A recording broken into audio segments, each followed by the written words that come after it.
All right. Give everyone a minute to get in here.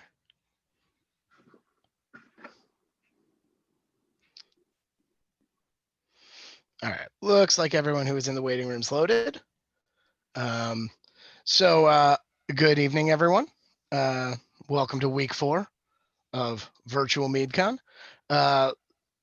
And tonight we're getting started with a talk that Chrissie and I have been talking about doing for a couple of years now. Before we get moving, just want to let everyone know that if you have any questions or anything, put them in the chat. We'll either answer them as we go along, or then get to them at the end. I do want to give a quick shout out to our thank you sponsors, Spacetime Mead and Cider and Tim Lieber, both of whom graciously supported our attempts to take MeadCon virtual this year in this strangest of all years.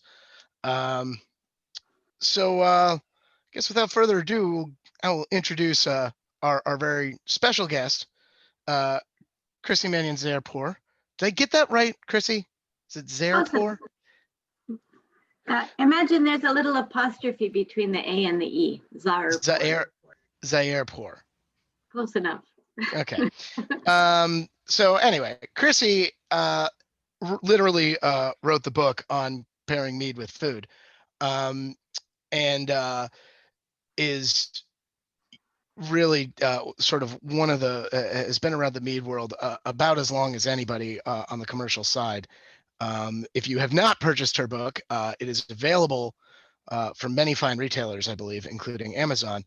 And perhaps Chrissie or somebody will put a link in the chat. I actually bought our entire staff copies at one point, just because it really does a fantastic job. If any of you are in the beer world, you're familiar with the Brewmaster's Table by Garrett Oliver. It's sort of a similar effort in that it really positions mead as part of a meal and as part of a modern palate. And many local meaderies are selling it as well. Yeah, there's the link in the chat. I am Greg Heller-LaBelle. I'm the vice president of the American Mead Makers Association. I own the Colony Meadery. And prior to doing any of that, I used to write about label art in the craft beverage industry. So Chrissie and I share a passion for label art. And while I would say our passion is equal, it doesn't always agree. In fact, we often have very, very different tastes in what makes a good label. So this is kind of that's the throwdown part of this. And we'll be kind of getting through that as we move along here. All right. So the first question is, why does anybody care about label art? I mean, it's just one of those things that I think is an afterthought for a lot of people, particularly those of us who get into the industry on the mead making side. Why care about the package at all? After all, it's just going to go to the Mazer cup and get judged in a glass, and nobody's going to look at the bottle, right? That's right. I mean, in fact, you have to cover it for most competitions. Shouldn't it all just be about the product? Yeah, if only that were actually a thing that ever existed. Realistically, and our meadery just turned 7 years old. The mead industry's really changed a lot. When we got started, basically no one had heard the word mead ever. Now I would think most people have heard it, but they still don't really know what it is. Chrissie, do you see that on the West Coast as well? Yeah, for sure. I mean, when I first heard the word mead in about 1980, literally nobody else knew the word, right? There were like 25 meaderies in all of North America then. So the mead industry has really grown up. There might be 1,000 meaderies in the US now. But like more than half of those meaderies have been in business less than 5 years. So at some level, the average meadery is younger than ever, which means there's this huge range of mead styles now, right? Like there's Absolutely. everything, just an incredible diversity of styles and also of quality. So And you can yeah, have truly terrible meads and truly transcendent meads, and you really often don't have anything but the package to guide you in your purchase. yeah, and you know, for those that were around the craft beer world, um, you know, the brewery world has gone through a couple swings like this too, where you have a real mushrooming of breweries, just like we have of meaderies. And, you know, with that does come a lot of variance. And so customers, they might know they want to try something. Um, they might come to a meadery, you know, because they have a friend who likes mead and they're trying to buy a gift, but that doesn't mean they know what to expect. And I think certainly one thing we've seen is that you know, people really do rely on the package. It, a lot of people when they come into a meadery for the first time, they're really nervous. Um, they you know, they don't know what they're in for, and so there are a bunch of ways that we have to kind of make them feel a little more comfortable. And one of them is the package itself. Um, and I, you know, think about it. If you've ever gone, you know, somewhere, whether it's a restaurant or a winery, whatever, and you go in and it kind of looks like a, you know, weird garage and maybe it's shady, you don't feel really great about, you know, making a purchase or investing a lot of time or energy or money there.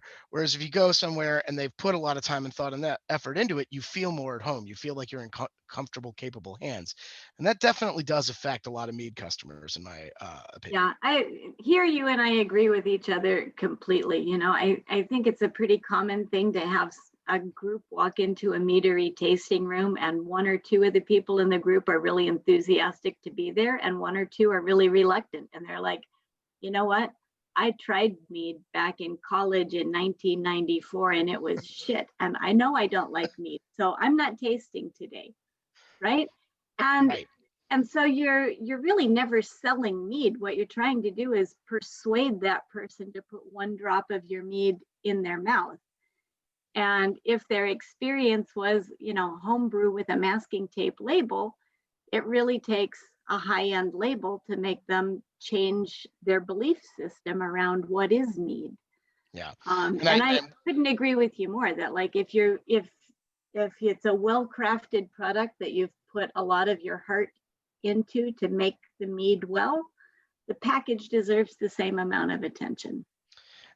Certainly, you know, we've found that our biggest challenge with customers is not the ones who have never had mead; it's the ones who had a bad experience with mead, and there are a lot of them. Yeah. And one of the ways that we separate ourselves from that bad experience, which is often some homebrew in college, you know, is to say, well, you know, we're not your weird roommate on the at the end of the hall, you know, in college. We're a real business. Look at these things, and the packaging really can serve as an indication to that. Also, this is just a thing that, you know, it's entirely anecdotal. Meadery owners out there, I mean, if you've got any feedback on this, but a huge number of people who come to our place end up buying, and it is that time of year, end up buying these as gifts or to share with people later. And these bottles stick around, right? Like they stick around houses, they stick around cabinets.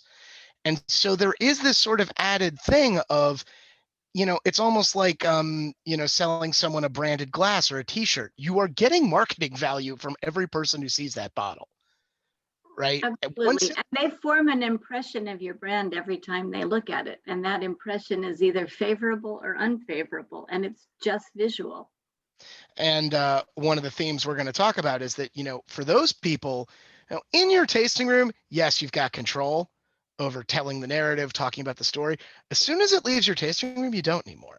Whether that's on a shelf, whether that's in a bar, you know, and they've got it in the cooler, or whether it's on, you know, someone's mantle at home waiting to be drunk with their family.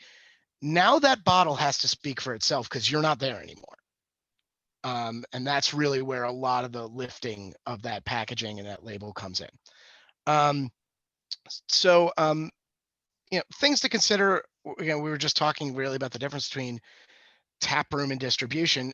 Once you lose control of that milieu, that bottle is now doing all of the work, right?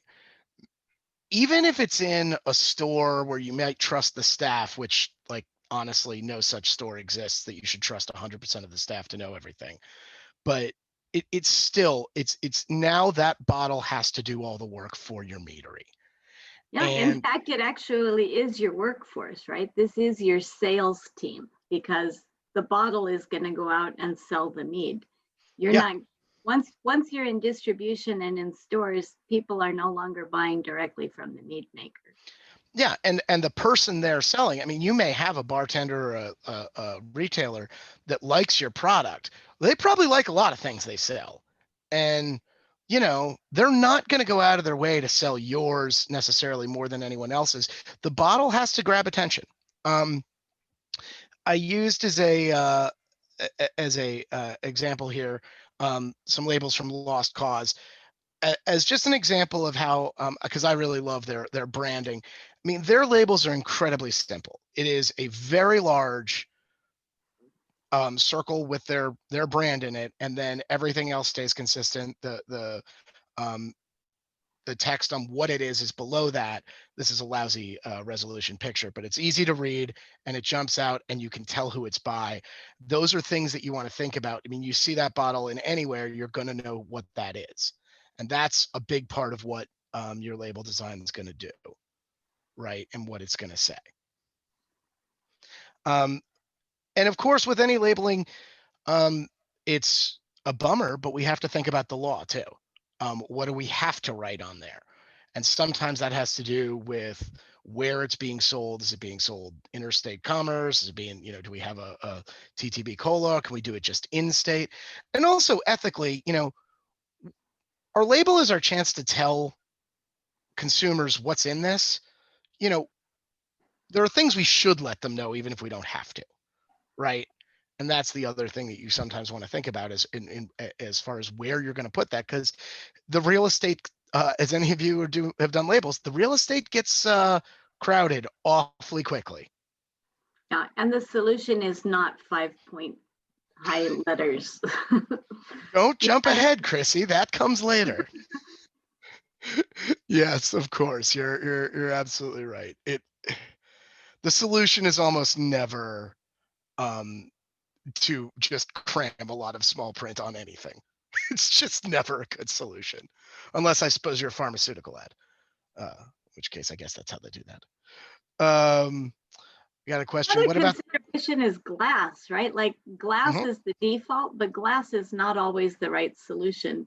If Mm, you like Lost Cause or like Golden Coast is another one in Southern California, right? If your meadery is near a beach, for example, like glass bottles do not belong at the beach or at the pool or lots of outdoor locations, right? So there are places where cans or plastic or other non-traditional packaging is the right choice. I sure. think you really have to think about how are people going to consume your product. Absolutely. And this has led to the rise of a lot of us doing cans, right? I mean, you can bring a can to a pool. You can bring a can, on a boat. You're probably, most pools, you're not going to bring a big 750. And you're also got the question of, if you are using glass, what size, what shape, what color of glass. We at my meadery, we use clear glass, and we use a Bordeaux split. Um, that as much reflects when we got into the market as it does anything else. I will tell any of you that if you are starting, if you're new in your meadery and you are using splits, 375s, get ready for an incredible headache, because they just don't make enough bottles. And we have had to change bottle shapes 4 times, which stinks. So really pay attention to, I mean, things like that really affect it, right? For at least one stretch, we had bottles that didn't look like our other bottles. And that was not something we were happy with. The other surprise is small bottles actually have a smaller profit margin on them than larger bottles, because you're basically marking up the glass and not just marking up your product. So you can Right. go We through the math, but it's hard to make small bottles profitable.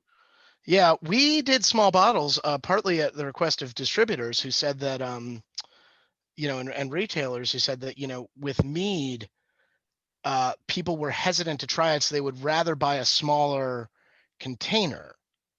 And so we went to splits, and now enough of our packaging revolves around that we're very loath to change any of it. But if we were starting today, I'm not sure we would make that decision, because one, distributors and retailers are not really reliable on their stuff like that, and two, as Chrissy said, there's profits to consider. So I mean, all this stuff gets factored in.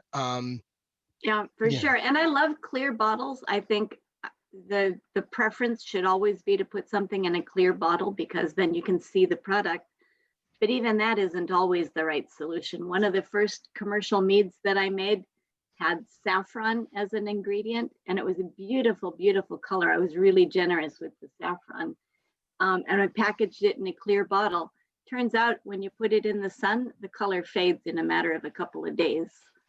It was very so like some ingredients can't take a clear bottle, right? Sometimes you need to use a dark bottle to protect your product. So I'd actually encourage you to do trials in colored glass or clear glass. Try putting it in direct sunlight and make sure it's stable.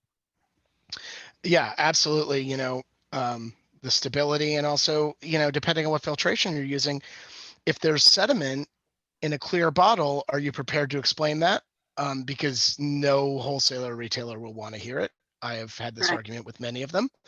And they just won't want to, it is definitely something to consider.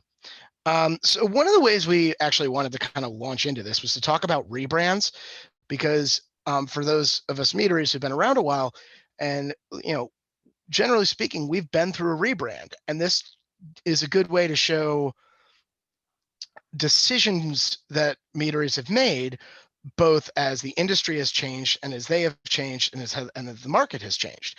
And so it kind of, it's a nice sort of controlled study, or at least a data point to look at for some of these. And we're going to start with enlightenment. Enlightenment is an interesting case. So Enlightenment was in upstate New York. For a long time, he talked about himself being the smallest winery in New York State. He was actually making 5-gallon batches. And he had a CSA program. He called it Community Supported Alcohol. And he literally had 20 subscribers who would get a bottle of every batch. And so he was really homebrewing. I mean, that's the bottom line, right? He was homebrewing and with a license, but every bottle was different. The bottles had hand-applied labels. There were lots of sediments. It was a very tiny, funky brand. Now he has an investment partner. He's moved to New York City. He has like premium real estate, I think in Brooklyn, but right in New York City. And it's become, I mean, it's a much more sophisticated market. So he's done this rebranding, and now you see there's much more consistency from one product to another. The art is much higher end, and the labels are more professionally applied. It just gives, and you can also actually see in the pictures comparing the two pink ones that are right next to each other that now he's filtering. So the product is actually sparkling clear, where before it was kind of sludgy and chewy. So just a much more sophisticated brand image at this point. Yeah, and even just little things that you can notice in these pictures, like the closure. The one on the left is an obviously like homebrew closure, right? That resealable cork with the plastic top, versus the crown cap on the right. But also just, I mean, and this is one where I think we agree. I really enjoy the simplicity and elegance, and anyone who's been to Enlightenment and had this conversation, you know, there is a real brand. I mean, everything is there are no sulfites. Everything's stabilized naturally. It runs bone dry, and so it's this very sort of um, almost like a clean wine approach. And I think the label art really reflects that. I think you can kind of tell by the simplicity and the elegance of those labels. Yeah, I particularly like the two on the far right. Right now, if he like continued that theme going forward, where everything was in a frosted bottle and everything had that simple one color line drawing, that would just give a really, really tight brand identity. Yeah, I mean, I think they're really gorgeous, and with the frosted glass, they pop. And you know, again, they look at the as you were saying, the application of the closure at the top versus the ones on the left, so you can really see a difference. Now, again, Sergio was saying they're all handmade silk screened on the right. So now the other thing about So that, like silk screen doesn't have to be handmade, right? You can have bottles professionally silk screened. oh yeah, they can be. It depends on the on volumes, but yes, you can absolutely have them. You can have them etched. You can have them anything. It's all about money, though, right? I mean, this becomes a very expensive bottle for the meadery to get. You know, we Um, did silk screen bottles, and that's actually not true. It actually turned out to be about the same price, and I'm talking about a 200-gallon batch size for a really? one color silk screened bottle versus a one color label. Huh. Interesting. Yeah, it's not as expensive as you'd think. All And right. one of the things that made me go silk screen, Greg, is we got invited to a dinner party where the whole theme was that this couple had a wine cellar and they had a couple of bottles in their wine cellar that had been there for like 25 years and the labels were just gone, like completely deteriorated. You couldn't read the label anymore. So like there was this dinner party and we'd open a bottle of wine and nobody knew what it was, right? How old is it? Where did it come from? Is it like what variety is it going to be? And I thought, you know, meads age better than wines, right? So it's completely possible that somebody could buy a mead and put it in a wine cellar, and 25 or 50 years later, the mead's still down there, unopened and in good condition. A silk screened label is going to stand up for 25 or 50 or 100 years, and a paper label won't. And that's, I think, is a very good argument for silk screening. I mean, I don't know how many use cases you're going to get for that, but I also probably won't be around to test it. Yeah, somebody asked, yes, so for in this case, if you're doing a very simplistic label like this, almost always there's a label on the back that has the required TTB language, or in his case, New York State as well, even if you're not doing it on Vino Shipper. You know, where the government warning and all that stuff goes on the back. So this is me. On the left, you can see our original branding, template driven. I like that, you know, yeah, there's a hint of a honeycomb element in there. Two color. You can see the clear bottle. And this is we just did a rebrand last year where we kind of rebranded all the labels around the idea of gig posters with this awesome designer that we use, CJ Moore out of Philadelphia. So that's the change of our Straight No Chaser, which is our flagship traditional mead. When we started, there were almost no meaderies that didn't have some form of castle or Viking or something like that Now on you're their getting label. ahead on the slide. I know I'm jumping ahead, but that's why we went with this very minimalist approach. Also, it's cheaper, which we'll get to. And so that's why we had that template driven design on the left. But you know, Mead's in such a different place now. You know, you don't need to do that. You can express. We really felt we could express ourselves a little bit more. So we've got, you know, Thelonious Monk there on Straight No Chaser. So this is the label that Chrissie hates. Um, Beso Exotico. The one on the left is the one that she really hates. Chrissie, the new one you can see on the right there. Chrissie, why do you hate this label? So this is a picture out of the dessert chapter of my mead and food book. So, I love your Beso Exotico mead, Greg. I really do. It's beautifully made. It's elegant. It's a perfectly balanced dessert wine. It's chocolate, it's cinnamon, it's chili peppers, and everything is beautifully balanced. To me, it's a very elegant drink that wants a very elegant dessert pairing. I hate the wrestling match.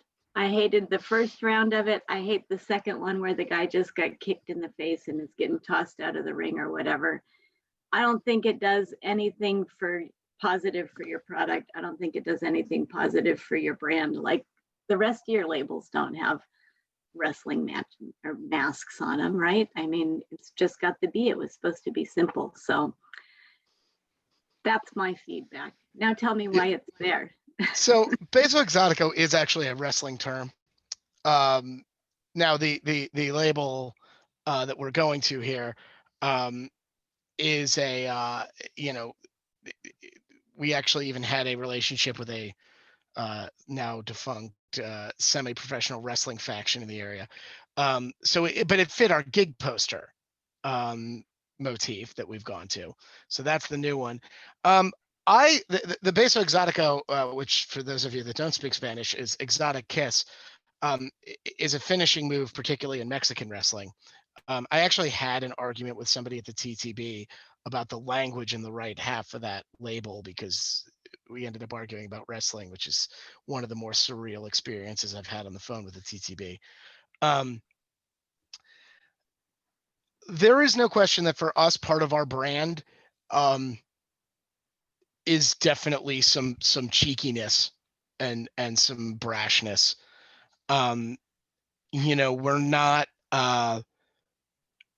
We're not always elegant at the Colony. It's just not, we kind of have this weird vibe that we do that includes a lot of bold flavors. We have meads named after Wu-Tang Clan. We have, meads. I'm drinking a mead right now that we have named after a tribe called Quest. So we do a lot of pop culture and we do a lot of bold and brash pop culture, which is why I thought it fit. And maybe it does at your meadery. And I mean, I think that you should be authentic and true to your geography and who you are and who your audience is. And see, I never have known any of this backstory until this conversation, even given how much trash talk we've given each other about your label, right? But maybe that's the point, right? When you're small and when it's at your own meadery and you're there to tell the story, then it all makes sense, right? Yep. But as soon as that bottle leaves your meadery and leaves your control and finds its way to Oregon without you and without the story, that's all lost. The bottle has to tell the story by itself, and the story's not there. It's just this mask. Yeah, and it is a good point. I didn't even go into the real story. I mean, the real reason that I was inspired to name the mead this. I'm going to do about 3 minutes of extremely nerdy Mexican wrestling talk. Mexican wrestling, like all wrestling, has good guys and bad guys. Good guys are technicos, bad guys are rudos. There is a type of bad guy, rudo, that is, is effectively a cross-dresser, dresses in flamboyant women's clothing. Remember, this is Mexico. They've got, some hang-ups about gender and sexuality.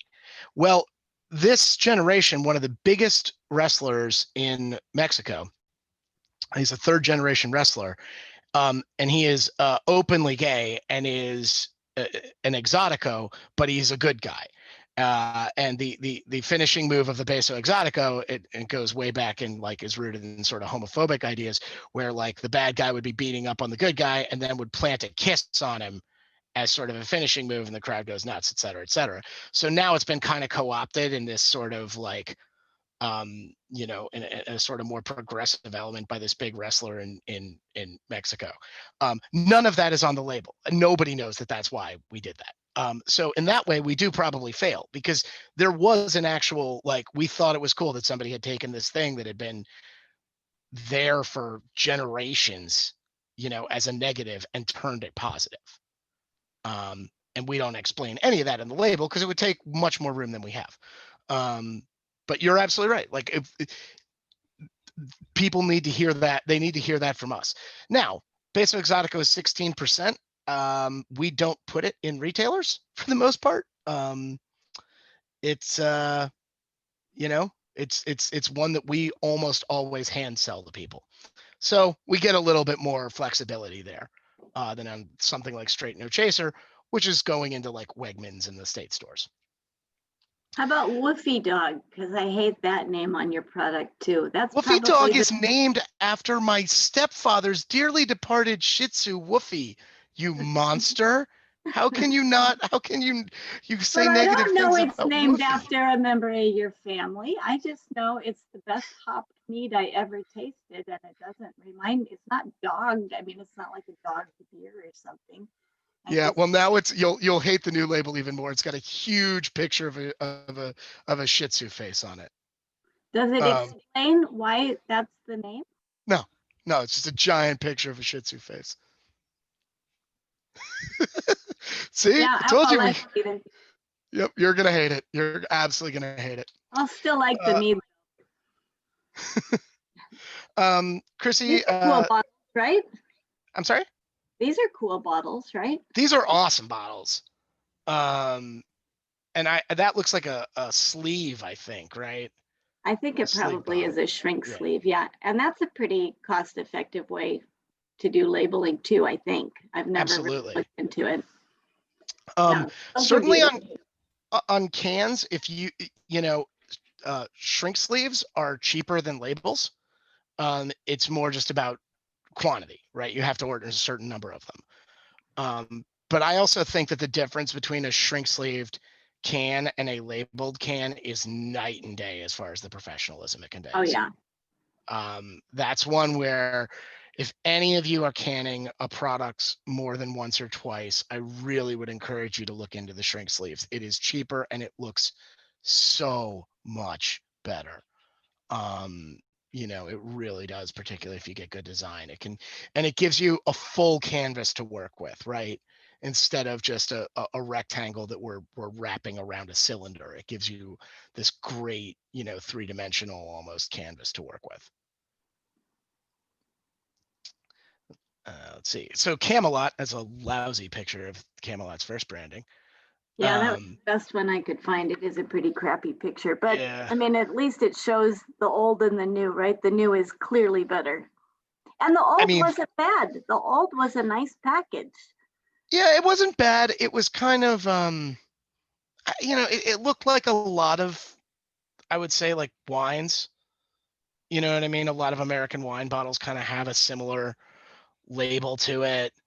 You know, if you didn't read it, you might think it was a Riesling from New York State or something. And whereas these new ones are just awesome. I mean, you've got the bee, you've got all these different elements going on. It looks, you know, playful, but it's you know, but sophisticated. It looks like just a think party. I don't know. Yeah. It looks like Mardi Gras in Rio de Janeiro or something. Yeah, it just looks, I mean, it's obviously just great artwork done, that they put a lot of time and effort into that illustration. You know, and it's just night and day for me as far as whether or not I'd want to buy this. Yeah, for sure. And I can't imagine anybody who had a bad experience with college homebrew mead looking at this bottle and not thinking, well, that looks pretty awesome. Maybe I should give it another try, right? I mean, this is the kind of confidence-inspiring packaging that you were talking about half an hour ago. Yeah, yeah, absolutely. So I don't think Michael is on. Michael Fairbrother knows that I absolutely loathed his old labels. I mean, I hated them. Yeah, you and me. Yeah, it just, to me, I mean, it looked so, he makes these incredible meads. The man has won more medals than he could ever count or store. And then we had these labels that was just this giant, boring moon with a serif font and then a name. Well, worse than that, like the labels were often not well applied. I mean, it's not like I had cases and cases and cases of his meads, but I probably had a couple of cases. I mean, say I had 24 bottles, right? I'm going to say maybe as much as 20% of those labels were on crooked or wrinkled. Yeah. And that's just inexcusable, frankly, for somebody making as much mead as those guys. Yeah. I mean, meanwhile, their new label is awesome. It's fantastic. I mean, I really like them across the board. I think they're, they're very limited in use of color, but so they kind of kept that same white on black. But like, I mean, the change in font, the change in illustration, there's life to them. I really love them now. And I think that they actually reflect the like depth and character of the beverage inside. I mean, the one on the left looks like it could be a homebrew bottle, right? Yeah. So let's talk about typeface, because this is something actually that my husband and I were just arguing about for our farm business. So on the left, you've got basically typefaces right out of Microsoft Word, right? There is no typeface on that bottle that's anything special. The typefaces on the right are clearly purchased art typefaces. It's not all that expensive to buy your own typeface. It's on the order of a few $100s. It installs instantly on your computer, and then you can use it everywhere. And it makes a huge difference. It really makes a company stand out when you're not using Helvetica or Times New Roman as your package font. Absolutely. Absolutely. And any designer, can work with you as far as creating one. If there's not one off the shelf that you want to buy, adapting one into a kind of a proprietary one is not that hard. The typeface really can say a lot and be very, very distinctive. Dan noted that the shrink wrap does match the color of the mead. Also, Michael Fairbrother, he actually got shrinks that don't have grapes on them. They've got like honeycomb on them. I don't know if any of you have tried to buy shrink wraps. Like for a while, the only ones you could get had grapes. You couldn't even buy. Shrink wraps can be custom made too. They can be custom made to exact colors, like PMS color shades, and they can be custom printed with anything, any design, and you can even just get like a little button on top, like instead of grapes. With digital printing, that's gotten a lot more accessible. I remember when we started, you couldn't get it. I mean, you could get them custom made, but it was your minimum order was 30,000 or something like that. Right. Now, this is a place where it really makes sense to use the AMMA. So for God's sakes, if the minimum order is 30,000, like the grape industry has a grape standard hood, right? They've got about 6 colors. The AMMA could order 30,000 nice custom hoods with beautiful bee and honeycomb themes on them in 6 or 8 standard colors, and then everybody could buy them from the AMMA. It's not rocket science, right? It is something it's actually something that's come up. I know because I remember I brought up that very idea at one point. I think again with digital printing, I think it's gotten a little bit more accessible, but it's definitely the type of thing that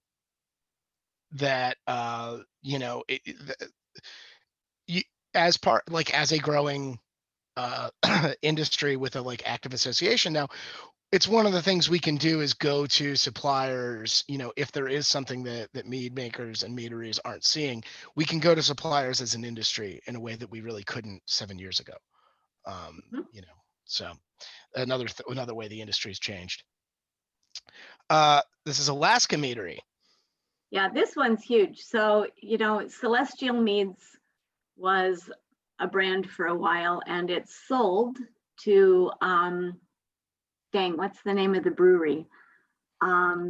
and they changed the name to Alaska Meadery. So now it's owned by a brewery. It's maybe some Denali. Thank you very much. Denali Brewery bought it and rebranded, and boy, what a change, right? So again, this is a brand that frequently had sediments inside. The labels were hand applied. The artwork's kind of cartoonish, and the new branding is just spectacular. Yeah, I love the new labels. I think they look great. And And yes, there's a comment here. The artwork is very wine-like. yes. So yes. Mhm. So 40 years ago, American wines all had this stupid grape motif, right? They would have grapes and Yep.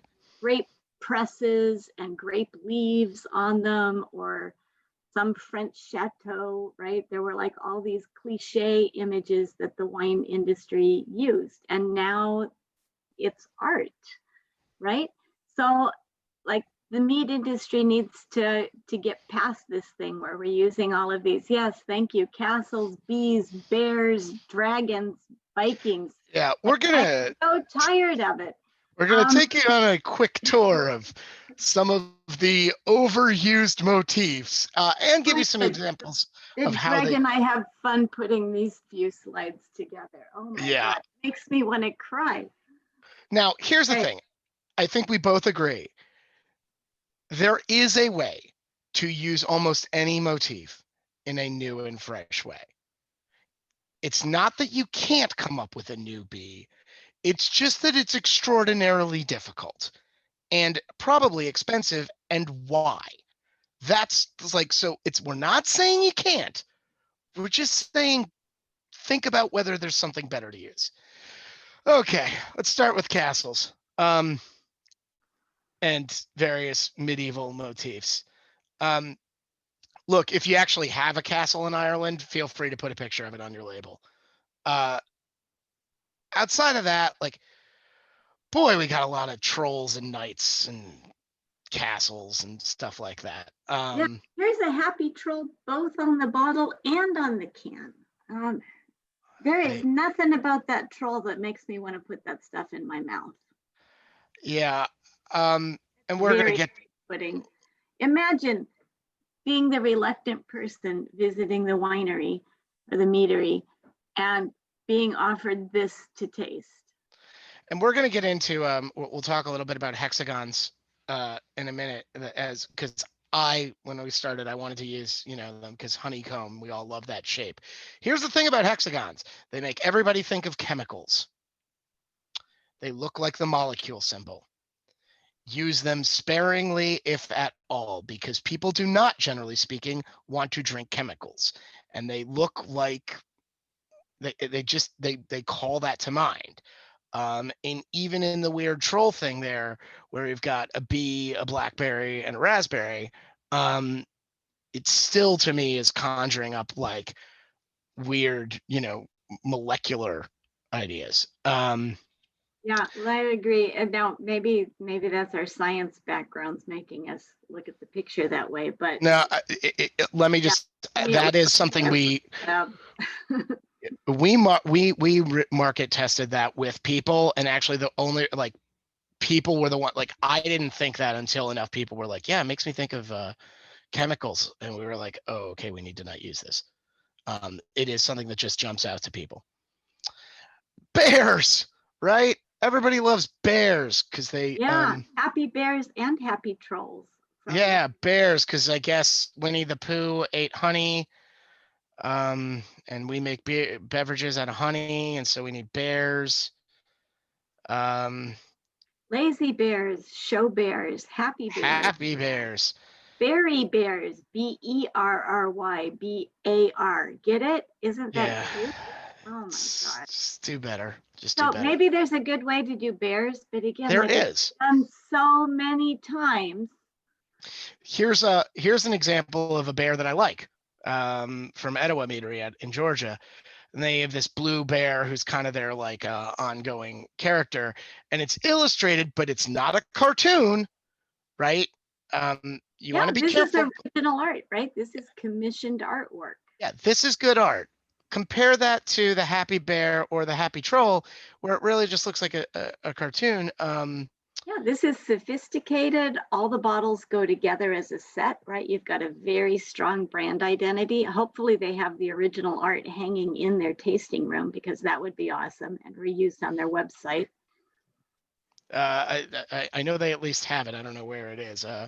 But anyway, so again, you can do a good thing. If you have a thing for bears, cool. Just, you know, make it distinctive. Do a different thing, because there's just a lot out there, and if people see it, see something and it's like, oh, I get it, I've seen this before, it just doesn't do anything for you.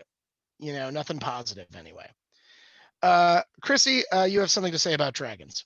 Yeah, like dragons. I am so tired of dragons. Magic meat. I don't know. It's like Disney's Magic Kingdom. It doesn't seem like it's for anybody over the age of 12. And then seriously, every one of these dragon variants is a thing in the meat industry, right? Thirsty dragons, red dragons, black dragons, purple dragons, white dragons, blue dragons, crazy dragon. And then we've got various parts of dragons: heart, blood, breath. Dragon fire on the one hand, fiery dragon on the other hand. Like, part of the problem with these overused motifs is like, forget search engine optimization, right? And no, dragon blood is on the list to the I was comment. gonna say it's there. It's in between It's dragon there. heart and dragon blood. And so, like, if you want to actually be found in search engine optimization, you can't use the name that everybody else uses. And these names are not just used in the United States. There are dragon meads in Scandinavia, dragon meads in Spain, dragon meads in South America, dragon meads in Eastern Europe. Like, and we have Dragon Mead Meadery in Colorado and Dragon Mead Brewery in Michigan. So Yep.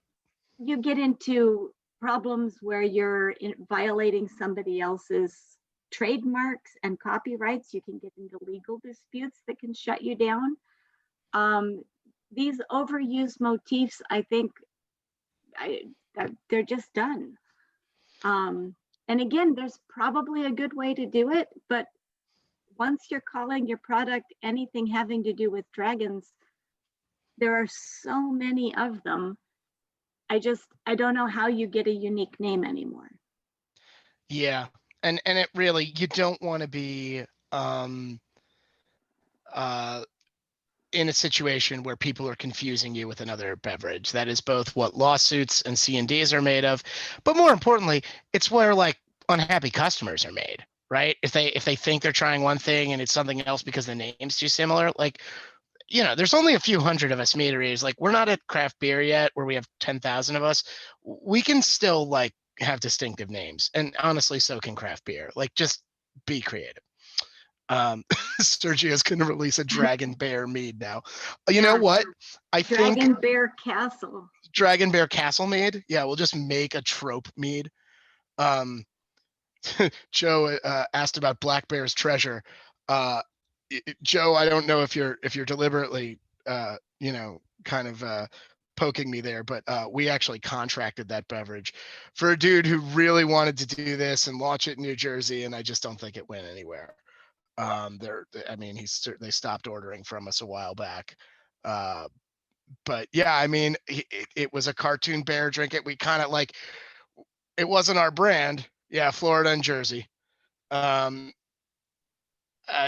we kind of said like, maybe you should think about not doing that, but it's not our brand, it's his. We were just making the liquid. But yeah, that's one of the And, reasons I think that didn't take and off. if and here's another thing, right? If you want to sit around and say, well, good labels are expensive, I have to hire a designer, I have to commission an artist, I have to do upscale printing. Like, as soon as you're using a word like dragons or bears or castles or whatever, these overused things, right? You're just so much more at risk of violating somebody else's trademark and having to redo all that work. It's actually Absolutely. a financial risk to Yeah. use these things that are overused. Yeah, because if you get a C&D, a cease and desist letter, you're not going to fight it. No one fights them, right? I mean, no one can afford to go to court over that. You just change the name and you do something else, but you have to eat the cost of having done it, right? Right. You have to do it all over. Bees, here is another. I mean, so many bees, and I get it, right? Bees are great. We all love bees. But like, it's so hard now to have a picture of a bee that isn't already taken. Yeah. That, And I'm either they sure look. it's done. Bees have been, the subject of art for thousands of years, and there's lots of beautiful bees on labels. But basically, you have to hire an artist to do it at this point because all the clip art is taken. Yeah, I mean, so Meridian Hive, which is on here, and we'll come back to them in a second. But also, Charm City, Honey Girl, like, you can see these are stylized and they're used as an element in an overall brand, not the brand itself, right? There's a pretty big difference there. Yeah.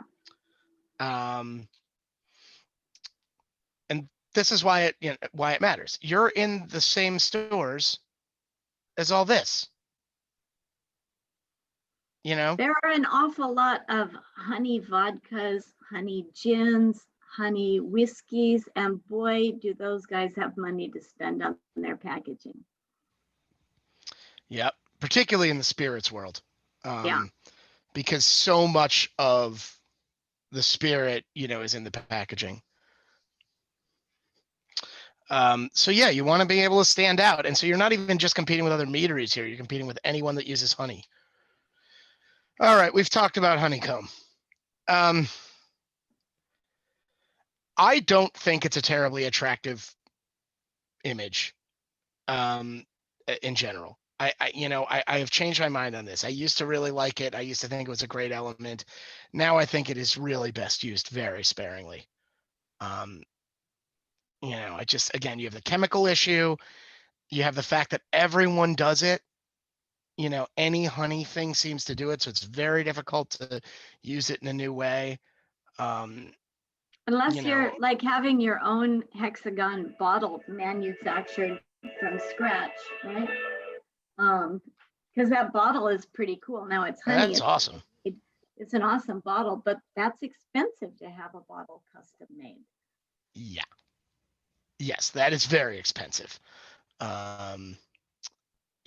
So, and again, that might be something that the AMMA can do, right? I'm sure the minimum run is like tens of thousands of bottles, and then you're stuck with storing that, right? I was going to say, the problem is you got to warehouse it, and and then you also run into, it's a cool bottle, right, for an art project, but think about it functionally, right? Where is this going? Like, what retailer is going to be able to store this on a shelf correctly?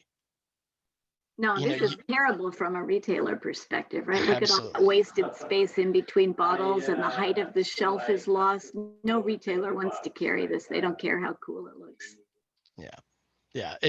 And that is a thing. I mean, even when you get into things like tap handles, guys, think hard about its usability for the bartenders. We have a tendency to approach the difference between art and design is that design has to exist for function, right? So a lot of this stuff, like, you really do think about how it's used. The coolest bottle in the world is only really useful to you if someone wants to put it on a shelf, right? Oh, Vikings. Yeah, again, like, it's just so overdone, right? And there are Thor's meads and Freya's meads and Odin's meads and Ragnarok meads, not just in the US. Every country in Scandinavia, every country in South America, every state in Spain has Viking themed meaderies. There is nothing unique about this. Yeah, it's very, very difficult to stand out. Now, Of course, if you've got, a personal connection to a Scandinavian or a Viking ancestry and you want to highlight that, it doesn't mean you can't. Yeah, Certainly. that is the story at Helderberg, right? He claims to be directly descended from King, what's his name, that he puts on the bottle, right? So that's a cool story.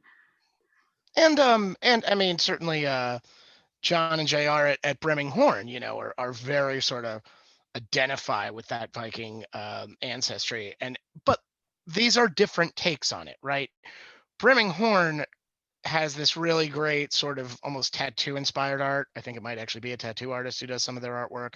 And Helderberg does this very kind of distinctive, again, two color kind of hand drawn thing. So they're taking a different spin on it that's distinctive, right? It's not original art. Yeah. None of this reused. Yeah, it's not a clip art of a Viking hoisting a drinking horn. It's they've put time and energy and thought into how to set this apart. So again, it can be done. It's more just like you really have to have a good reason to do it.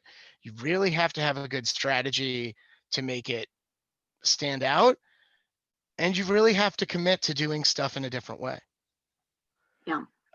And I kind of lump all this in under counterculture, which is really that kind of like, whether you want to call it punk or goth or whatever. And there's good and bad versions of this, right?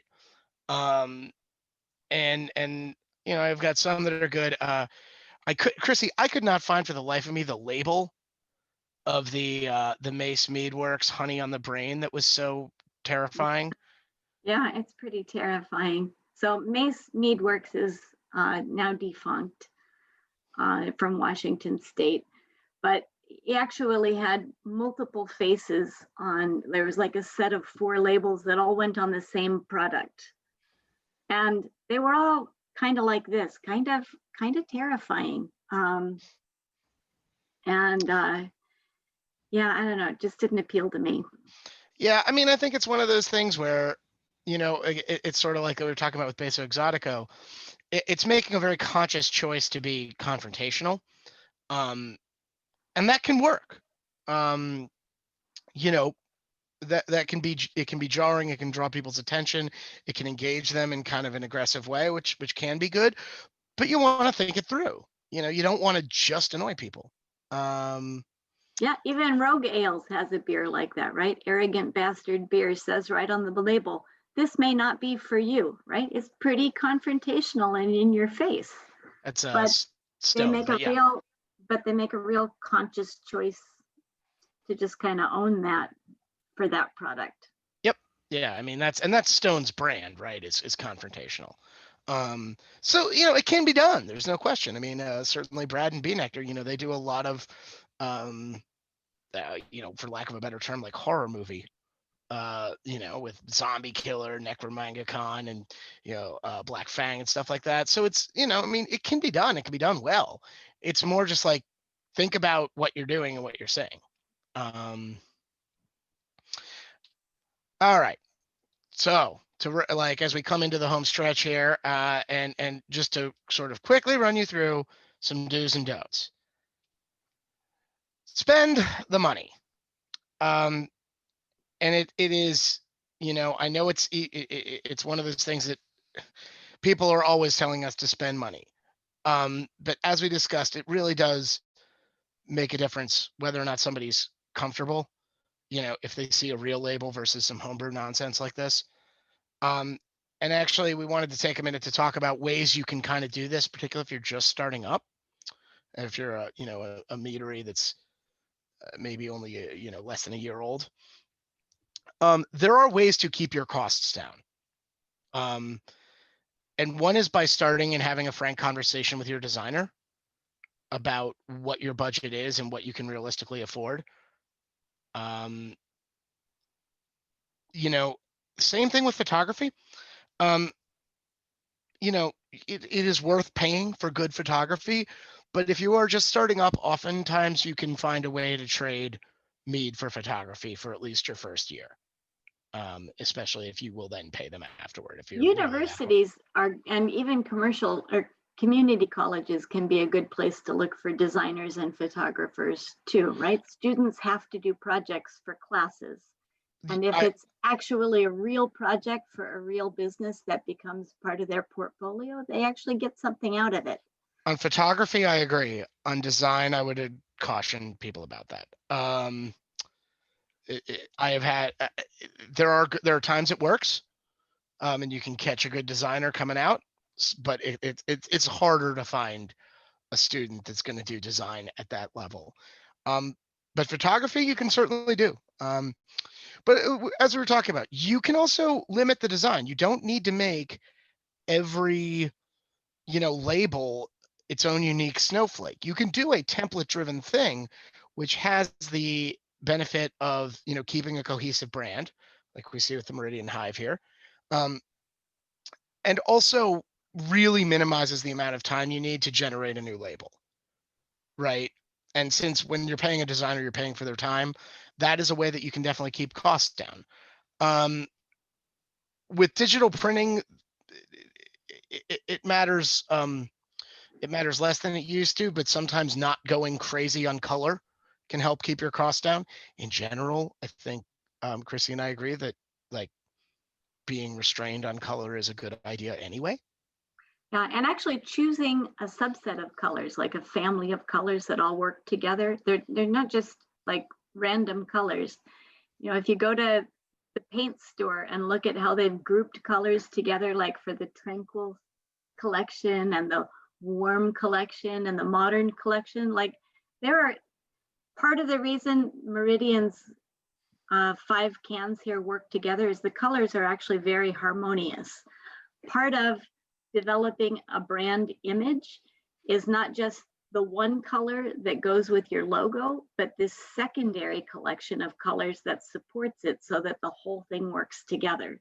And your designer can choose those colors for you all in one go, even if you only have one product that you're getting out the door this year, right? Then you've got those colors lined up for future products. Yeah, I mean, when we were starting, I hired a designer to make a template, and then I bought Illustrator and learned enough to change the color and and the wording, which was all we really needed to do for about 2 years.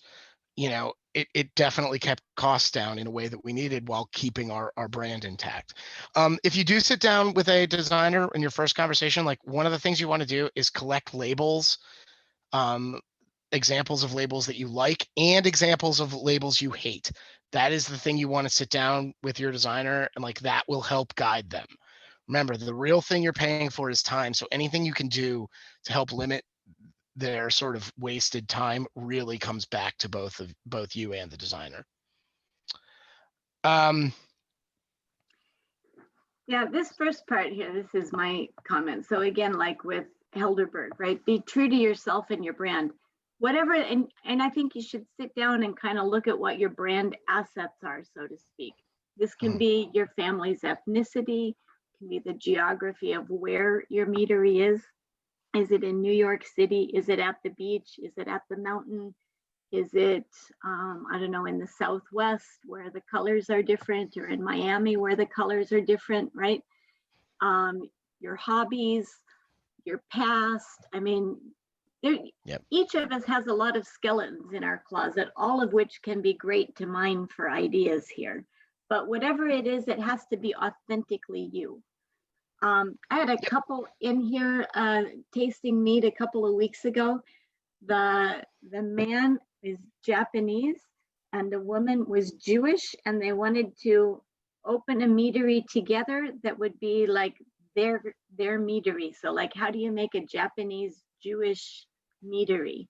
But I really encouraged him to like think about that, and like, they wanted to do a Viking theme. I'm like, what does Vikings have to do with this? Yes, the Right? Jewish Japanese Vikings. Like whatever you are, like, own that and be proud of it and make it your mead. Don't make somebody else's Viking mead. So another point is know your audience. Who are you going to sell this mead to, right? Is it mostly young guys who, I don't know, like Mexican wrestling? Or are you selling to restaurants like the restaurant chain Tupelo Honey, right? It's like a family kind of Southern cooking, or like, but I guess the point is just think about where these are going to be sold and bought and drunk and used, right? Make promises on your label and then let the product keep the promise. Be descriptive, not cute, right? I hate cute names like, sorry, Greg, Woofy Dog. Doesn't tell me anything about what the mead is, right? A wine style hopped mead is descriptive. Woofy Dog is cute. And you don't have that many, you don't have that much room for that many words on your label, right? So if you use 2 words for Woofy Dog, you have that many fewer words to actually say what's in the bottle. Yep. I mean, and right. And again, it's all these things. There can be, your mileage may vary on almost any of this. One thing I will encourage you guys to do, please search Untapped and the internet before you name a product. Like, if it's already taken, just just pick something else. Yeah. Like, this is not that hard. We have Google. Like, just Google it, or before we name anything. Use somebody else's name. Yeah, or plug it into Untapped and be like, oh, there's 5 of these. Then pick a different name. It's okay. There's lots of good stuff. Everything else here, and we are running out of time, so I kind of got to move a little bit here. Everything else we basically talked about, except Chrissie, of course, would like us all, and I think she is right, and we should do this on your labels if you can, or maybe on in your display. Give pairing suggestions. That is something that people really do anchor to. It really helps them understand what they're drinking if you suggest a food pairing. And it doesn't take that much space.